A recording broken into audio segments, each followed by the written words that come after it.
Form హౌస్లో పిలుచుకొని డబ్బులు ఇవ్వాలి. ఆ మదంతో నువ్వు నామినేషన్ వేశావు.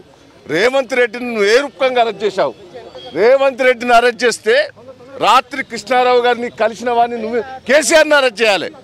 కేసీఆర్ గారు రేవంత్ రెడ్డిని అరెస్ట్ చేసినప్పుడు కేసీఆర్ గారిని ఎందుకు అరెస్ట్ చేయొద్దు? ఇవాళ రేవంత్ రెడ్డి గారి దగ్గర చిన్న తప్పు లేదు, డబ్బులు కూడా లేవు.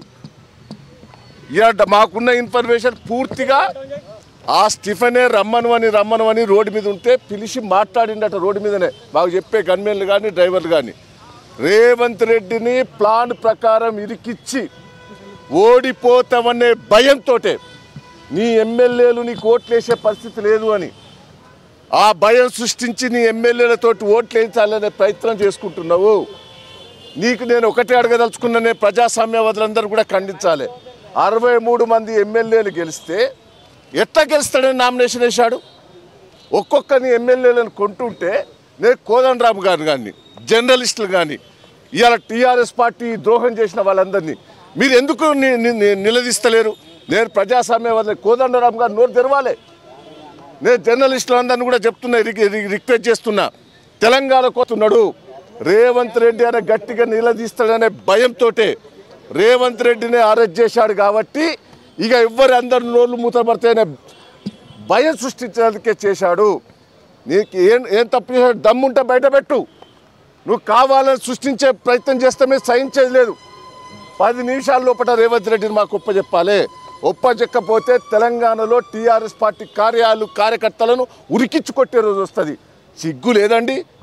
శ్రీనివాస్ యాదవ్ మాట్లాడతాడు, కడియం శ్రీహరి మాట్లాడు, తెలంగాణ ద్రోహులు వీళ్ళందరూ. నీకు సిగ్గెట్లు అనిపిస్తలేదు? ఇవాళ తుమ్మల నాగేశ్వరరావుకి ఏమంటే ఎట్లేస్తారు ఎమ్మెల్యేలు? శ్రీనివాస్ యాదవ్కి ఏమంటే ఎట్లేస్తారు? అంటే తెలంగాణ ద్రోహులందరినీ కూడా నీ దగ్గర పెట్టుకొని తెలంగాణ వాదులను తొక్కే ప్రయత్నం చెప్పాలి. ఇది కేసీఆర్ గారు ప్లాన్ ప్రకారం చేసి ఇరికిచ్చాడు. ప్రజాస్వామ్యవాదులందరూ కూడా ఖండించాలి. రేవంత్ రెడ్డి ఏం తప్పు చేశాడో చెప్పయా? నువ్వు ఏసీబీ వాళ్ళు ఎట్లా అరెస్ట్ చేస్తారు?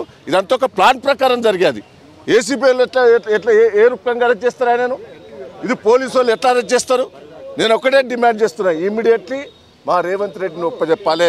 తప్పుడు కేసులు పెడితే ఇమ్మీడియట్లీ తీసేయాలి. మేము ఒకటే డిమాండ్ చేస్తున్నాం. ఇది రేవంత్ రెడ్డి మీద కేసు పెడితేనైతే గందరగోళం చేయడం జరుగుతుంది.